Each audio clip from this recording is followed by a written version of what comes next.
Hello everyone. So we heard in the United Kingdom and since then Keir Starmer has gone at much loss. But particularly in Ireland we have heard a lot because Ireland obviously is presuming the role of the European President in less than a week now at this stage. And we have heard from the Taoiseach and the Taoiseach. They have said that they want to ban social media from the 16s. They want to have digital ID basically. They want to push this digital ID. And let's call it what it is. This under 16 stuff is all about getting rid of anonymity. Basically, they want to know who you are, what you're saying, because they can control the media, they can control the newspapers, etc., the mainstream media, but they can't control social media, and that you see this in our politicians here. They absolutely hate that they can't control people, they can't shut people up. Because that's where everything is exposed on social media nowadays. It's not in the mainstream media. The mainstream media basically are funded and controlled by the state. And it's a Trojan horse. This is really a Trojan horse because if the state really cared, and I know people would say about protecting children, don't get me wrong, there's awful stuff on social media too the children shouldn't see, of course. But at the end of the day, until you're 18, it's up to your parents. It's not the state's responsibility to tell you what to do in your own home. It is up to your mother and father to look after you until you're 18. They make sure that they know what you're at on social media. I know that's impossible. That's what the job is of a parent. It's not the state's responsibility to be in your house and tell you what to do. That's not the state's responsibility. That's the control. That's basically cause for control that the state is coming in to be basically your daddy and your mum. That shouldn't be the case. But of course, there needs to be things tackled on porn websites. Of course, if they shut them down, etc., the gambling websites, but the state won't do that. They make too much money on gambling websites, etc. But the thing I want to say is, if they really cared for children's well-being, etc., we see it all the time in Ireland. Every day of the week, there's paedophiles up in court, in the High Court. That Judge Nolan fell in the High Court lets them all go off. And not even Judge Nolan, there's many other judges who do it. They let them go scot-free. These are people who are prey on children. Prey on children like in real life, in like on those streets, in their houses. And prey on them in schools, etc. We see this all the time. And the state refuses to do anything about that. There's so many children too that have been abused in this country, and the state refuses to do anything about that too. But when it comes to something on social media, the state it seems to be all up in arms over it. But when there's children being abused in real life, actually physical abuse, sexual abuse, the state doesn't want to know anything about it.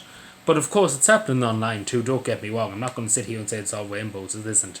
But at the end of the day, it is up to your parents. If I had a son or a daughter in the morning, it is my responsibility as a parent, because again, if you're having a child, it's your responsibility to look after that child. It's your responsibility to make sure that child, doesn't see, say for example, animal abuse, or God forbid, other kind of abuse online, because it is out there, unfortunately, it is out there. But it is the state's role too to make sure that stuff isn't out there instead of having this digital ID, and that's what it's all about too, because it is a Trojan horse. Because we know they hate they hate the identity of people posting anonymously about different things. Because again, the majority of people nowadays, unfortunately, are too afraid to show their face, too afraid to say who they are, etc. Because the reason why, because their views will be used against them in their employment, in their education, etc. That's the problem we're having now in the modern world in the state. Years ago, people would let people have views. Nowadays, if you're too far right, too far left, or whatever, they go after you for your job and your employment, etc., which is not right at all. Unless it's something really extreme, right? Fair enough, it's something really, really extreme. But if it's just like I don't agree with immigration, or I don't agree with the government's immigration, or I don't like Keir Starmer, or I don't like Micheál Martin, or into that, the Gaudi shouldn't be busting down your doors and saying, how dare you? But this is all about digital ID. That's what it is all about. Because at the end of the day, and again, there's millions probably ways of going through it, but at the end of the day, they want to police social media. They want to make sure they know who you are. Because let's be fair, corporations, Facebook, Meta, has their headquarters here in Dublin. If somebody posts something against Micheál Martin, for example, that they don't like Micheál Martin, or question something that Micheál Martin does, Micheál Martin can ring up Meta and say, Meta, tell me this person's name and identity. And that's what it's all about. It's about trying to censor people, because that's what they do in China, unfortunately. The social credits going. We see it coming out in Europe, and that's what's going to happen, unfortunately. I hate to sound like a conspiracy theory, because you simply cannot trust the state, and you can't trust corporations with your data, with your private information, because you couldn't trust them. But it's all about control. That's, in my opinion, it's all about control. But as I say, there is genuine concern about children on social media. Don't get me wrong. I'm not going to sit here and say that's not a concern. It is a concern. We see it all the time.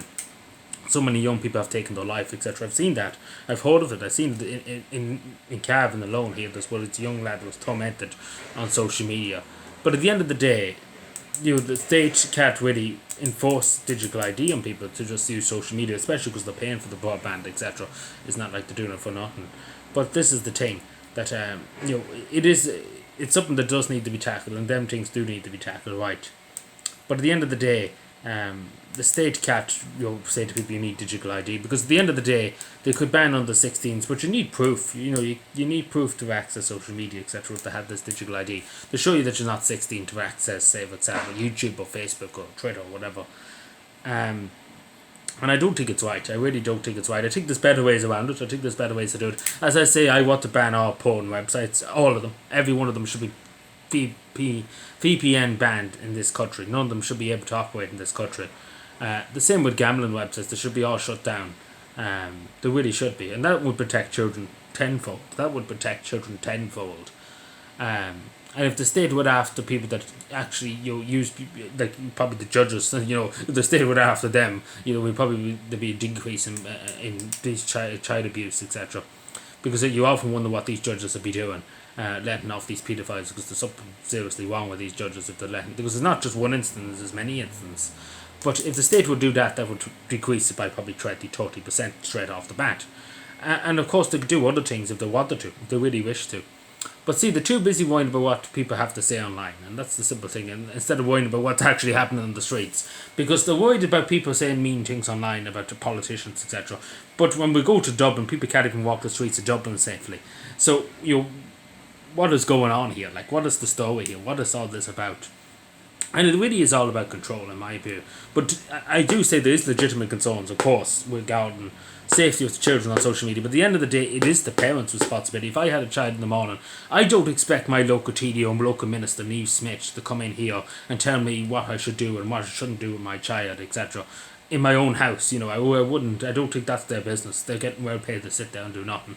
But it's not their business to come in and bring up my child for them. It's not. I'm supposed to bring up my child myself. That's a social responsibility too. That's your parents' responsibility to make sure that you're brought up properly. It's the same as my parents did. They brought me up properly. I didn't use social media until I was older. I didn't even have a phone until I was in 6th class, and I didn't even have internet on it. So take for example, you need to look at them things. And I know people be left out nowadays. But there's ways of doing it, and parents need to do it themselves. It's simple as that. It's the parents' responsibility in a lot of cases, more than the state's responsibility. And that's as simple as that. Because again, you can't control the state. Always wants more. They would not be happy with this. They would want more. They would always want more. They would always want more power, more responsibility. That's why we see every day of the week more legislation, more legislation, more legislation. Never, legislation upon legislation, more legislation. We've given them more control, more power, more influence. Then addressing the issues, the more, and they just don't know when to stop. The state is a machine. The machine needs to be fed all the time, basically keep it going. And that's what the state has turned into, unfortunately. You cannot trust the state. Now, I wish I could say it was for the benefit of young people. I wish I could sit here and tell you that. But unfortunately, you cannot trust the Irish state, and you can't trust the British state. Because we even see with Epstein, Keir Starmer, etc., his British ambassador to the United States, he should be in prison. He should be in prison. Prison Andrew should be in prison too. If they really cared for children, they would be locking them up and probably sending, probably put them in prison for the rest of their life and let them rot in prison. But no, they're allowed to walk away free. If they really cared, and even the Epstein files too, there's so many people that were in the Epstein files in Ireland, that you think the Irish government would be hunting them down and putting them into prison. But not one arrest by the Garda Síochána, by the defence forces, not one. So that speaks volumes. Where children were actually being trafficked to a sex offender for politicians, etc. There's not one word about it here in Ireland. Nobody wants to talk about it. And until we worry about them things, then maybe we should worry about social media, because we should be hunting these people down and locking them up for a long, long time. It's the same with all the cases in the courts. There's so many cases. If they were locked up, all these people, the world would be a lot safer if we could lock these people up. Or, that would be the ideal thing. Anyway, let me know what you think. Subscribe for more, and bye.